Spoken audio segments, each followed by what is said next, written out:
Taylor coming to you today, and talk to you guys about some things that's been on my mind. And yes, I jotted things down so I don't forget. So let's see here. Okay, the question is today, are we a dying race? Well, my personal opinion, I feel that we are. And what I mean for is not because of color, white, black, anything like that. Okay, I'm asking, are we a dying race because of the fact that things that's going on in our communities that we don't speak up about, or things that we see and we don't talk about, things that, we should open up about, other words. Now, we see race wars that's going on today. We see famine that's going on today, homelessness, and people raping, molestation, everything. All this goes on today. And I know, yes, it has always been there, And the question is, what have we did it? What did we do to try to make the situation better? We haven't. That's the key. We have not did anything to make the situation better. And I think what it is that we need to talk to each other and find out what's going on. Okay. Like I said, I've written everything down so I don't forget to mention stuff. Okay. But ask yourself this: what are we doing today to make things better? I've already covered that. But how can we ask God to help us if we're not trying to help ourselves, first of all? We supposed to make one step and he'll make two steps. But if we don't make that one step, how can you expect him to make two steps? We're not giving him any room to walk if we don't even walk up for ourselves.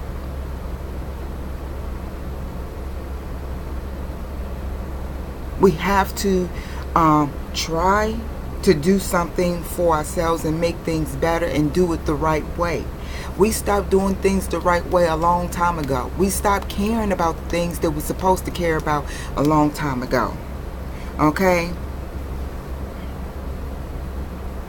And we still stuck on what color our skins are, or what are we wearing tomorrow, or who's going to be elected in office next year or this year. Okay? As other nations, they're looking at us and they didn't got over the race thing, the war thing. Well, not the war thing, but they're doing other things. They're trying to find cures for cancer, cures for AIDS or something. They're making better time with their stuff.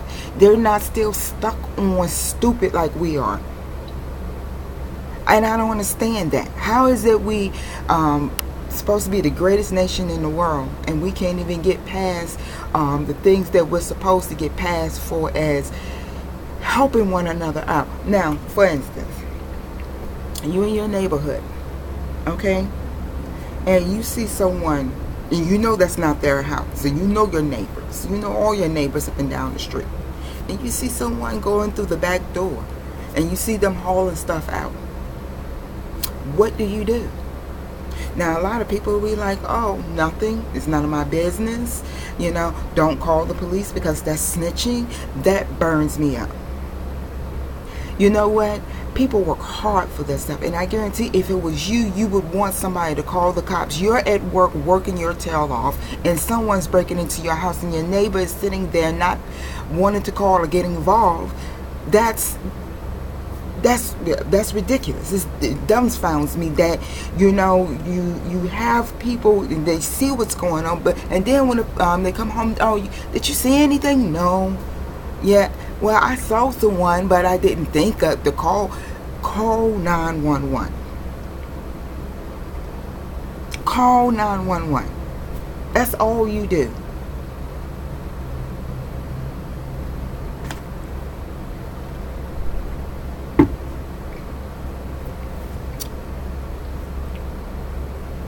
excuse me. Now, I remember as a kid, my grandmother used to tell my aunts and my mom and them, when they were kids, when someone passed, they always looked out for one another. The whole neighborhood would come out and pitch in and do what they can to make that person feel better. And I know in the world, there's nothing in the world that you can do to make a person feel better after losing a loved one. That's just not going to happen. Okay? But they pitched in. The key is to pitch in. And that's what they did. They pitched in. And you know what? And that's what matters. You know, that's what make the community grow. That what shows love. And when you have, it started off as a little seed. And just like in the Bible, it said, faith of a mustard seed. And all it takes is one little person to start.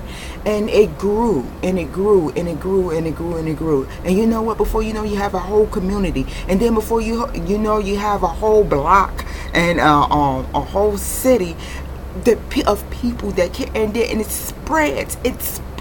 You know what I'm saying? It spreads all over the place to where everybody starts to care. Everybody wants to help and pitch.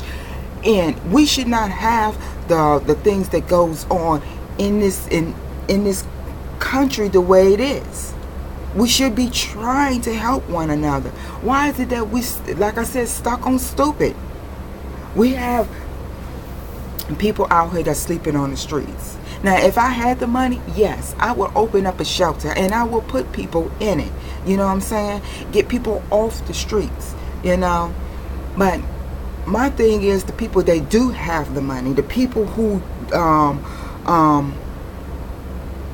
really want to help and care, do something. Don't just sit there. And I know I probably, you know, she probably just, you know, talking out the side of her neck. No, I'm serious. I'm very serious. And you know what? I look and I think about what she said, my grandmother, for us, how they help. And I'm thinking, what happened? You know what happened? People stopped caring. No, they didn't stop caring, but they put their care in the wrong place.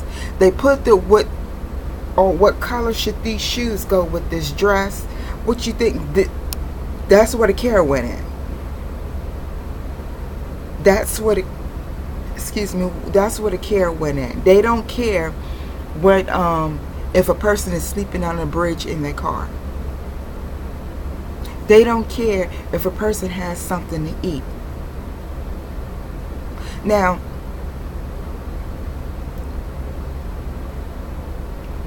you can't say that I wouldn't know, because I do know. I was there. And it's not fun. And you know what? I thank God that somebody cared enough for me to help, you know. And I help out them as much as I possibly can. I don't have a silver spoon. I was never born with a silver spoon in my mouth. But I try to help as much as I can. People scared to get close to a homeless person and give them some money. You know what? And be honest, you know what? I would give money to a homeless person before I give it to a church. And let me tell you the reason why I say that. It's because, and I'm not going to give the name of the church or anything like that, but this has happened maybe 3 or 4 years ago. I was attending to this church. I paid my regular tithes every, week and everything like that. When I got paid, I paid what I was supposed to pay and all that. Well, I call myself helping someone else out, and supposed to be something for the BG&E bill. And well, let me just put it like this: my BG&E bill was no longer where it was. It went skyrocketed, and my bill went up to $700 something. I said, oh my goodness, I can't believe this, and I called the person and everything, and we got it all situated. But until then, I had to get this bill down. So what happened was, I went to my church and I said, look, I took the BG&E bill and everything to the place, to the church. And you know what they told me? I have to fill out the application. It's going to take 30 days before I hear anything. And there's no guarantee that they will be able to help me. Now, I feel like this. If I'm giving my tithes to you every week to help in the church, you can't help me. I'm not asking for you to pay the whole bill. And then they give you a slip of piece of paper saying this is the places you should try before we can help you. So I stopped paying my tithes, period, at church. I don't pay tithes no more at church. I give $1 here or there, but I will not give any more of my money to the church. I will give it to the people that's homeless, and that's between God and them. Whatever they decide to do and use it for, that's for them. That's between God and them. I just feel that's not right. And that's my opinion. And you guys may feel, I'm right and I may be wrong. But that's between me, God, and the homeless people. But I do my part. But another thing is, our kids in school. We try to. Well, I know I try to teach my kids at school, to act right at school. If there's a problem, go to the counselor. Tell the counselor what's going on. So if anything pops off, you'll have your back covered. And always do that. And you know what? And a lot of times these parents out here don't teach their kids the right way, because one, they're scared that, if I teach my kid this, Child Protective Services is going to step in and do this and do that. And you know what? Let me just say this. And then with the Freddie Gray thing, and a couple of years ago, when this whole thing jumped off about him and everything down in Maryland, when that woman went down there and got her son, that was the most bravest thing she could do with all those kids. And then they tried to take her up on Child Protective Services. Now my thing is, you had 11,000 kids down there running rapid. You should have been down there catching each and every one of them, bringing up those parents up there.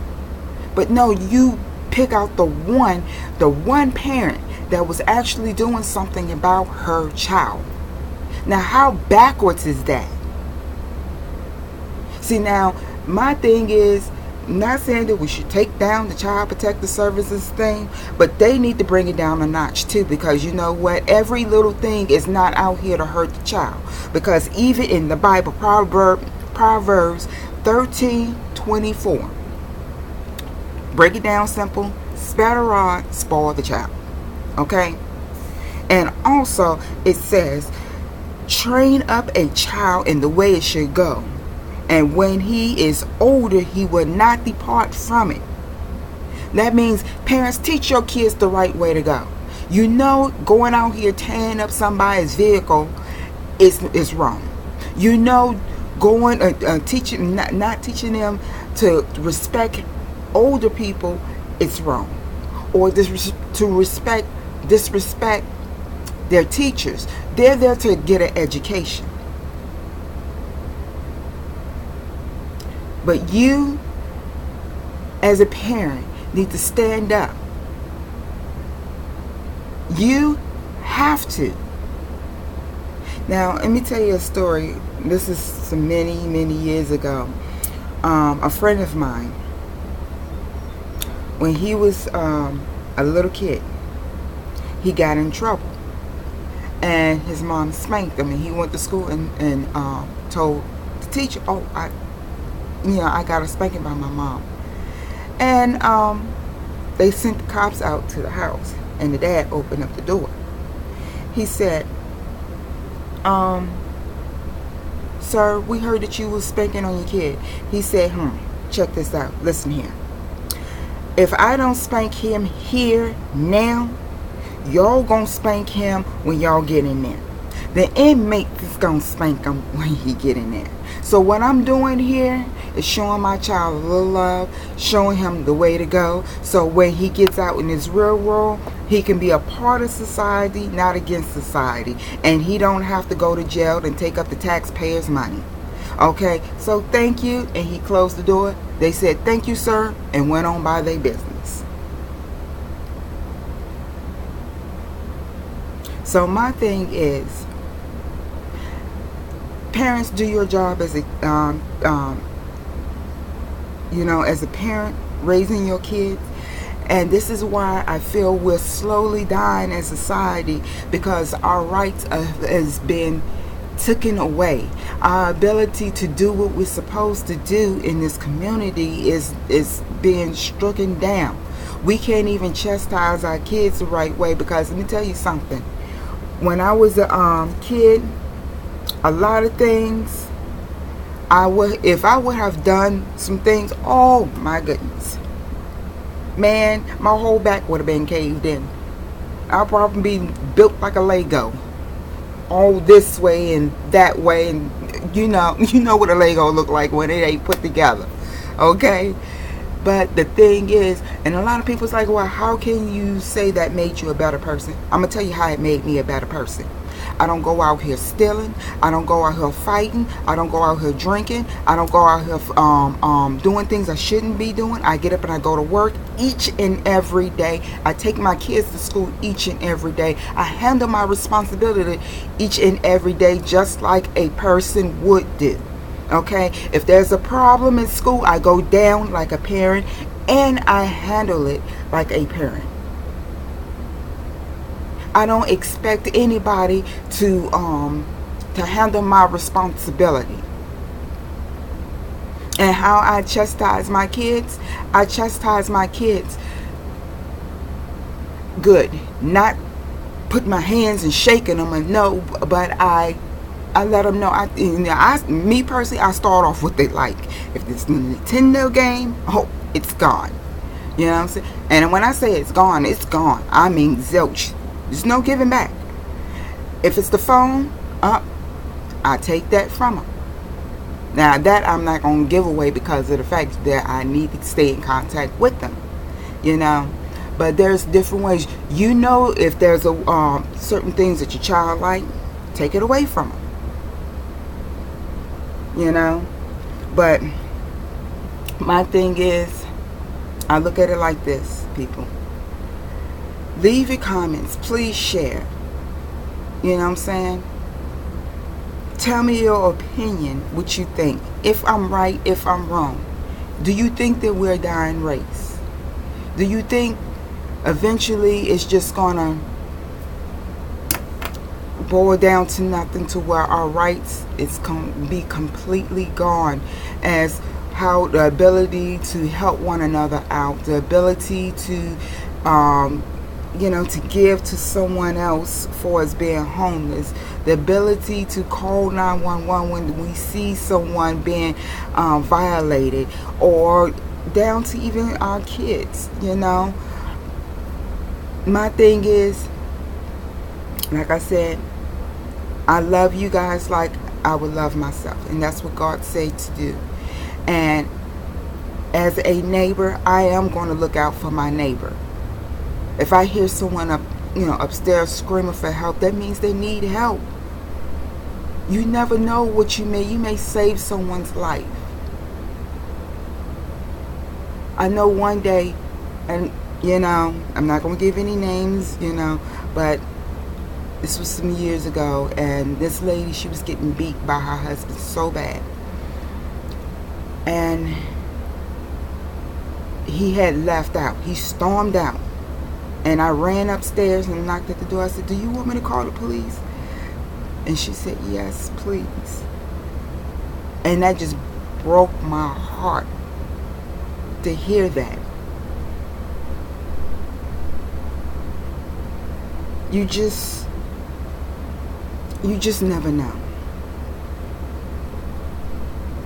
And as God people, we need to step in. We need to help. Please pass this along. Please share. Please leave your your comments at the bottom of the page. And please subscribe. If you believe in what I'm saying, subscribe, please. God bless. Denise Taylor, signing out. Talk to you next week. God bless.